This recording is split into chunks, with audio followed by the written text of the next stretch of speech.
Религиските организации, вклучително и црквата. Значи, исламската заедница, црквата, се структури кои екзистираат во цивилното општество, имаат свој интерес. Ги афирмираат се согласно нивното учење.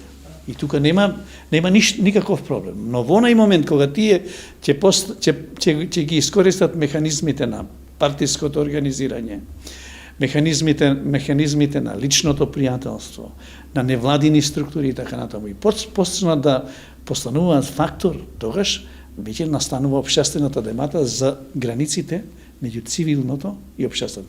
Во онај момент кога ќе се појави процесот на злоупотреба на цивилното општество.